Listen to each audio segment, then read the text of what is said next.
You are eating less, but your belly keeps growing.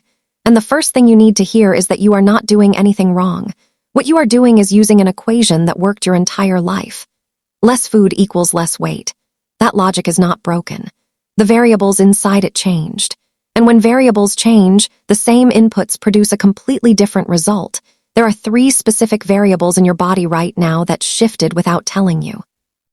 Once you understand each one, your belly stops being a mystery, and it becomes something you can actually work with instead of fight against. The first variable is the engine. Muscle tissue burns calories while you are completely at rest. Sitting on the sofa, sleeping, doing nothing. Fat tissue does not do that. It stores. For most of your adult life, the ratio of muscle to fat in your body supported an engine that responded to eating less in a predictable way. You ate less. The deficit appeared. The result followed. After 50, muscle mass begins declining at a measurable biological rate.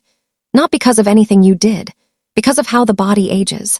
As muscle decreases and fat increases in proportion, the engine processing your food becomes less efficient. The same amount you are eating right now creates a smaller calorie deficit than the same amount created 5 or 10 years ago. You are not eating more. The engine changed.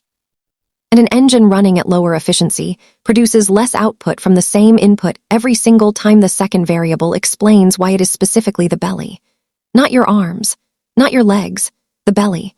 Before the hormonal changes of menopause, the body tends to store excess fat around the hips and thighs. After menopause, that storage address changes. The body redirects fat deposits toward the abdominal region, specifically toward the deeper layer surrounding the internal organs. This is not random, and it is not about what you ate. It is a hormonally programmed response to the hormonal environment your body now lives in. The belly is growing not because you are consuming more, but because the body changed where it files what you consume. This also explains why exercise that once flattened the belly seems to make little visible difference now. You are working against a redirect, not just an excess. Those are different problems requiring different responses. The third variable is the one most women have never had explained to them about their own body. After 50, the body's ability to manage blood sugar efficiently changes. Insulin, the hormone responsible for that management, has to work harder to do the same job it used to do easily.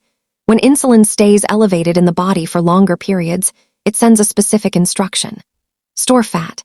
Store it in the abdominal region. This means a woman eating a reduced and reasonable amount of food can still be generating a stronger belly fat storage signal than she was a decade ago.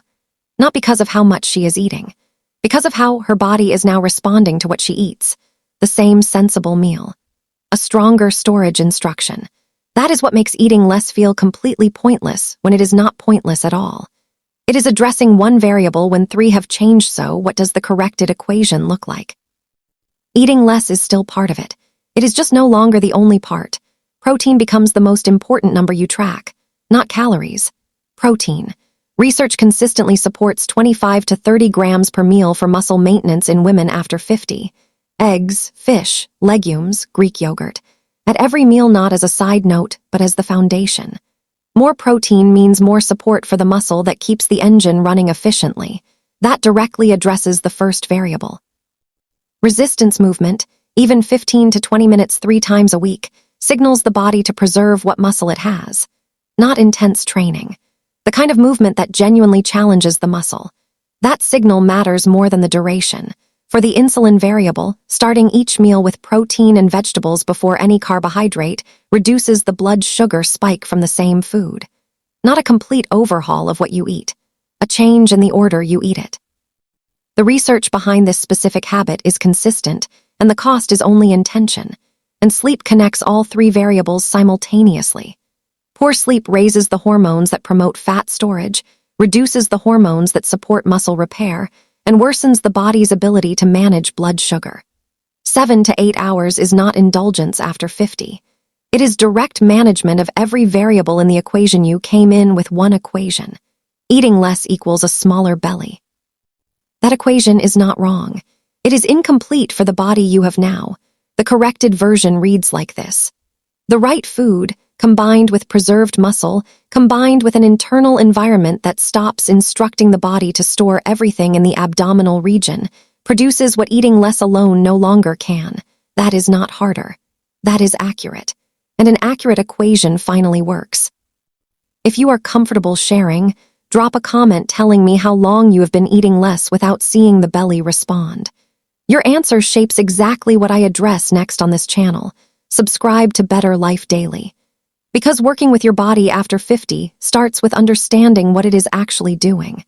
And that is what every video here is built to give you.